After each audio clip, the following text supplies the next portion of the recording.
People may never say it out loud, but you can feel it, the subtle shift in the atmosphere when you walk into a room. Smiles tighten, laughter fades, and conversations die mid-sentence. It's not because you're rude, arrogant, or doing anything wrong. Rather, there's something about you, an invisible intensity that others can't explain, but also can't ignore. You ask deep questions, listen closely, and speak with purpose. When you look someone in the eyes, they often look away. You may have been told you're too serious, too intense, or that you overthink everything. But what if you're not too much? What if, as Carl Jung believed, your presence is charged with something far more powerful, a psychological force? Not a mystical aura, but a silent energy that challenges others without a word. People aren't afraid of you. They're afraid of what you reflect back to them, their own insecurities, fears, and masks. As a result, they withdraw, avoid, gossip, and shrink themselves just to feel safe around you. It's not because you're dangerous, but because your energy is honest, and honesty unsettles those who are used to pretending. Carl Jung dedicated his life to studying this psychic energy, which radiates from those who have confronted their shadow and embraced their true selves. This video will reveal 13 signs that your aura might be silently overwhelming to others, not because you're broken, but because you're rare. In a world addicted to comfort, rare energy can be terrifying. Most people imagine an aura as a spiritual, glowing field of colors. But Jung saw it differently. To him, an aura was not made of light, but of energy, the kind you can feel, not measure. He believed every person radiates a subtle yet powerful field of psychic energy shaped by thoughts, emotions, and most importantly, the unconscious. This energy speaks before you ever open your mouth, revealing itself in the way you enter a room, in people's reactions to you, and in the vibe you carry, even in silence. Jung called this influence the unconscious transmission of the self, emanating from the parts of you most people ignore or suppress, your shadow, your pain, your truth. The more you confront these hidden parts, the more your energy changes, and you begin to carry a presence shaped not by social masks or shallow approval, but by self-awareness, depth, and inner alignment. People sense this difference, even if they can't explain it. It's in the way your eyes hold emotion, in the calmness of your silence, and in the quiet intensity of your gaze. Jung believed that this kind of aura could unconsciously trigger others, not because you're doing anything wrong, but because your energy exposes what they've spent their lives trying to hide, their insecurities, fears, and false selves. This is why people might keep their distance, misjudge you, or feel intimidated, even if you're soft-spoken and kind. Your aura, the energy of your real self, speaks directly to their unconscious, and not everyone is ready for that conversation. Understanding this is key to Jung's teachings. We are not just minds or bodies, but fields of psychic influence, living symbols and walking mirrors. The more honest you become with yourself, the more intense your aura becomes to others. The first sign is that people say you're too intense, even when you're just being honest. You speak from a deeper place, not to impress or dominate, but to connect. Yet your words always seem to go too far. You name what others keep hidden and bring truth into places built on illusion, making people uncomfortable. They may say you're too serious, too much, or too deep, but what they really mean is, you make me feel things I'm not ready to feel. Jung believes some people carry energy that awakens the unconscious in others, forcing them to confront truths about themselves, life, and their carefully constructed identities. When you speak, it's not just words, it's energy, presence, and depth, which can feel threatening to those who live on the surface. Your intensity is not aggression or arrogance, it's emotional honesty, and very few people can hold it without flinching. The second sign is that small talk feels physically draining to you. You can sense the shallow, scripted energy of surface-level conversations, discussing the weather, jobs, or last night's TV show. It's not that you're rude, you try to engage, nod, smile, and respond, but deep down something inside you resists. Jung believed that those with a strong connection to their unconscious are repelled by inauthenticity, and small talk often serves as a shield to avoid real connection. So, when you find yourself in these conversations, you feel drained, longing for something deeper and more genuine. When your aura is powerful, it sends a signal that cuts through superficiality, silently communicating. This isn't real. Let's talk about something that matters. Even if you never voice this, your energy disrupts the usual social script, and people sense it. They might see you as standoffish, cold, or antisocial, but the reality is that your soul craves authenticity, and your aura makes that hunger visible. This often leads to strangers confiding in you or friends turning to you in their moments of crisis. You become the confidant, the therapist, even if you never asked for the role. Carl Jung suggested that some people unconsciously carry the archetype of the healer. Your aura radiates depth, stillness, and emotional safety, making others feel safe to open up, even if they barely know you. Yet, paradoxically, you rarely feel seen in return. While you absorb others' pain, few ask about your own well-being, leaving you surrounded by emotion, but starved for true connection. Your presence can also make people uncomfortable with eye contact. When you walk into a room, people may shift, glance at you, and quickly look away, or sometimes stare as if trying to figure you out. Jung believed that when you've integrated parts of yourself others deny, your eye contact becomes more than a social gesture. It becomes a psychic encounter. People aren't just seeing you, they're seeing themselves reflected through you, and if they're not ready for that, they'll flinch, retreat, or label you as intimidating, even if you're being kind. Your presence alone can trigger strong reactions in others, even when you're doing nothing out of the ordinary. Some may become defensive, irritated, or cold, leaving you wondering what you did wrong. Jung explained that a powerful, integrated energy disturbs the unconscious of those around you, especially those hiding from themselves. Your presence acts like a mirror, reflecting back insecurities, shame, or envy that others would rather not acknowledge. You don't need to command attention.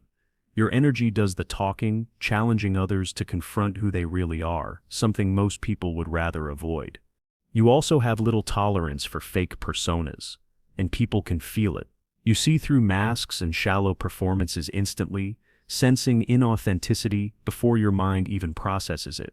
This isn't judgment, but perception, a sensitivity that comes from integrating your own shadow, as Jung described. This psychological wholeness lets you sense fragmentation in others, and your aura sends a subtle signal. Drop the act. I see who you really are. Most people aren't ready for that level of honesty, so they may become nervous, defensive, or keep their distance, not because you expose them, but because your energy doesn't allow their illusions to survive. Finally, your questions and presence often make people second-guess themselves. You challenge assumptions and refuse to accept the status quo just because it's common, prompting those around you to reconsider what they take for granted. This effect is not about being confrontational, but about the depth and authenticity your aura brings into every interaction. When your aura is exceptionally clear and self-aware, it carries a psychic weight that can unsettle those around you. People may get flustered, doubt themselves, or feel compelled to justify things they'd never normally question. Not because you're arrogant or manipulative, but because your clarity exposes their confusion, your calm highlights their anxiety, and your self-trust brings their self-doubt to the surface. Carl Jung noted that a deeply self-aware person becomes a living contradiction to the collective, and simply being yourself is enough to destabilize false certainty in a world addicted to ego validation, making you quietly dangerous. 12. Often people open up to you, sharing secrets and confessions, only to pull away afterward. They might say you understand them like no one else, but then suddenly vanish or become distant. This emotional whiplash isn't your fault, it's the shadow at work. Jung taught that being truly seen awakens parts of people they've spent years avoiding. Your aura doesn't hurt them, it reveals them, and if they're not ready to face their pain or deeper truths, they withdraw. You didn't break the connection, you made it too real. 23. You may also find that you intimidate people, especially authority figures, without trying. Your mere presence can shift power dynamics, making bosses defensive or dominant personalities suddenly quiet. This isn't because you seek control, but because your energy radiates a quiet sovereignty that challenges those who rely on dominance or fear to maintain their status. Jung believed that integrating your inner power projects an aura of sovereignty, which unsettles anyone whose identity is built on control. Sometimes, despite your kindness and honesty, you become the villain in someone else's story. People may accuse you of being arrogant, cold, or too intense, twisting your silence into judgment and your self-respect into ego. This is projection, a defense mechanism, Jung identified as one of the most dangerous blind spots in relationships. When people are unwilling to confront their own flaws, they unconsciously project them onto others, and those with strong, authentic auras become the perfect screen for these projections. 124. Strangers are often drawn to you without knowing why, opening up and sharing personal stories in unexpected places. Jung called this numinous energy, not charisma or charm, but the soul's gravity. People sense it and feel safe, seen, and pulled towards something ancient and sacred, as if your aura operates like a quiet spiritual lighthouse, attracting the lost, the hurting, and the seekers. 23. You also possess a highly developed intuition, instantly sensing the energy of a room. Within seconds of entering a space, you can feel tension, hidden resentment, or the masks people are wearing, even before a word is spoken. Jung described this as psychological intuition, a silent internal compass that reads emotional frequencies and subtle vibrations, allowing you to perceive truths before facts catch up. This awakened sensitivity is not a flaw, but a rare kind of power, though it can make you vulnerable to energetic overwhelm. 135. In essence, a powerful aura is not about dominance or performance, but about presence, authenticity, and deep psychological integration. It silently challenges social illusions, exposes hidden truths, and leaves a lasting impact wherever you go. Your sensitivity operates on a level beyond logic and language, an unconscious intelligence that lets you feel truth and sense deception without needing explanations. You don't just observe energy, you absorb it, which is both a gift and a challenge. This heightened spiritual sensitivity opens you to deeper dimensions of human experience, but also makes you vulnerable to energetic overwhelm, as your aura acts like an antenna, constantly picking up signals others don't even know they're sending. If you're not careful, you can end up carrying emotions that aren't yours, highlighting the importance of establishing boundaries to protect your well-being. One of the most profound signs of this rare aura is a lifelong sense of not quite belonging to the world. This isn't the loneliness of lacking company, but a soul-level difference, feeling like an outsider even among friends or family, as if you were born with ancient eyes in a world that only sees the surface. Carl Jung believed that some individuals are born with a calling from the self, a deep inner voice urging them toward growth, wholeness, and transformation. These individuals often dwell at the edges of society, questioning what others accept and carrying a wisdom that feels otherworldly. Their aura reflects this depth and mystery, stirring something ancient in those they meet. Some are inspired by it, others are unsettled, but few can ignore it, because your presence signals that you don't quite belong to this world. You were sent to change it. You may notice that when you enter a space, the atmosphere shifts. People become guarded, distant, or even awkward and aggressive, even though you haven't done anything offensive. This reaction isn't about your actions, but about your presence. When your aura carries authenticity, self-awareness, and depth, it challenges others, confronting the parts of themselves they've buried. Jung's concept of the shadow, the hidden side of our personality filled with repressed traits, explains why your presence triggers discomfort. Most people spend their lives avoiding their shadow, but when someone with an integrated aura enters, the shadow is activated. Your very existence silently asks, "I've faced myself, have you?" For those who haven't, this is terrifying. Jung's core psychological journey, individuation, is about becoming your truest whole self by integrating both light and shadow. Most people resist this journey because the ego wants control and comfort, not truth. The ego clings to the belief that I'm fine the way I am, and anyone who threatens that narrative is seen as a threat. You're not threatening because you're aggressive, but because you're evolved. Your aura reflects someone who has questioned, deconstructed, and rebuilt themselves from the inside out, exposing the illusions others still cling to, instead of aspiring to grow. Many will simply say, "You're too much," because rare energy feels dangerous in a world that rewards conformity and surface-level behavior. Your presence acts as a mirror, reflecting people back to themselves. For those who are open, this feels magnetic. They're drawn to your insight and calm. For those who are fragmented, it feels invasive, and they retreat, attack, or reject. Not because you're wrong, but because you're real. This spiritual depth is both a gift and a source of solitude. As Jung said, The privilege of a lifetime is to become who you truly are.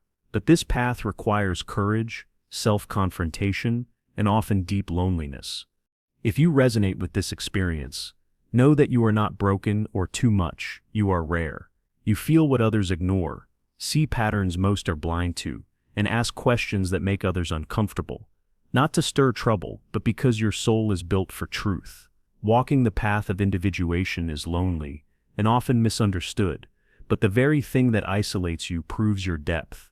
The discomfort you feel in shallow interactions, and the urge to detach from toxic dynamics are signs of your evolution. When your aura expands, the world may shrink, but you were never meant to fit in, you were meant to awaken. Your energy may remind others of the work they've avoided, but that's not your burden to carry. As Jung wrote, a lonely day is God's way of saying that He wants to spend some quality time with you.